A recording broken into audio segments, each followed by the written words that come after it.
afternoon, I'm Mai Rodriguez and this is Newsfeed. The death toll from severe tropical storm Crising and the southwest monsoon or Habagat has climbed to 6. The National Disaster Risk Reduction and Management Council reports only 2 of these fatalities have been confirmed. 4 others remain unverified. 6 people are still missing and 6 more have been injured. More than 1.2 million Filipinos or over 360,000 families have been affected by the relentless rains across all 17 regions nationwide. Damage to agriculture has already reached 54 million pesos, while infrastructure losses have surged to over 413 million pesos. Amid the ongoing crisis, state meteorologists warn that another tropical cyclone is expected to form by Wednesday. Stay tuned to the Villanueva News channel and our social media platforms for updates all throughout the day. All hands on deck for the government as agencies carry out disaster response efforts due to the combined effects of Crising and rains enhanced by the Habagat. Francis Volve reports. Defense Secretary Govt is part of President Bongbong Marcos's delegation in the official state visit to Washington. But according to the Secretary, the President is closely monitoring the situation in the country amid the onslaught of Typhoon Crising and the heavy rains and flooding caused by the southwest monsoon. While the President is in America, the Vice President is in The Hague. PBBM designated as caretakers of the country Executive Secretary Lucas Bersamin, Justice Secretary Crispin Remulla, and Agrarian Reform Secretary Conrado Estrella. Chodoro said he is still on top of the situation as chairperson of the NDRRMC and OCD. He added that before they left for America, he had already coordinated with DSWD Secretary Rex Gatchalian regarding aid for those who would be affected by the inclement weather. Ako po'y binilinan constantly ng ating presidente bago pa man ako umalis na bantayan maigi ang relief efforts, rescue efforts at saka iba't ibang mga coordinated responses ng ating gobyerno dito sa bagyong Crising.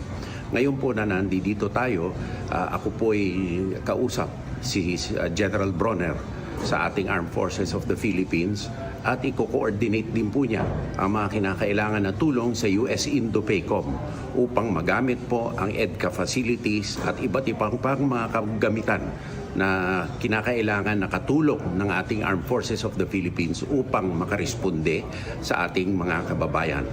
Humanitarian assistance and disaster relief operations of the Philippine Army continue in areas battered by Typhoon Crising and the southwest monsoon. This includes distributing relief goods in Ilocos Norte and assisting in transferring a wake to a safer location.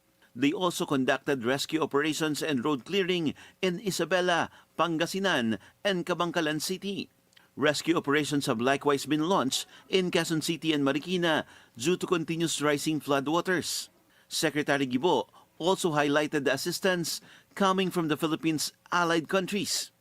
Umasa po kayo na 24/7 po nakatutok ang ating Pangulo at dito po sa Amerika, nandito po ang ating mga counterparts, ang US Indo-PACOM, kung saan nakikipag-usap kay General Bronner upang saan pwede makipagtulungan. Nandiyan na rin po ang Japan at iba pang mga kaalyado natin. Dito po makikita ng ating mga kababayan ang benepisyo na pakikipag-ugnayan ng mga armed forces para makaligtas sa ating mga kababayan laban sa mga hamon ng kalikasan. It will be recalled that humanitarian assistance and disaster relief are included in military exercises with allied forces from various countries. Meanwhile, calls forward into the 911 hotline of the Philippine National Police. According to PNP Chief Police General Nicolas Torre III, most of these calls were from people seeking rescue due to flooding in their areas during the consecutive days of rain since the weekend. Aside from rescue operations, police personnel were busy assisting LGUs in relief and mitigating efforts. Torre also reminded police personnel to ensure their own safety and to take extra precautions, especially in flooded areas, to avoid getting sick. Francis Polbe, Billionaire News Channel. Flooding across the country and now flood control projects in the budget are making waves. More than 142 billion pesos in alleged insertions are raising eyebrows, with some senators saying those projects may be more fiction than fact. Dexter Ganibe of Abante Radio with the details.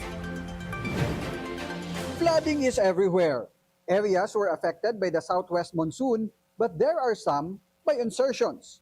The 2025 General Appropriations Act is allegedly flooded with insertions. Documents obtained by Politico.com show a big chunk of the insertions went to alleged bogus flood control and infra projects.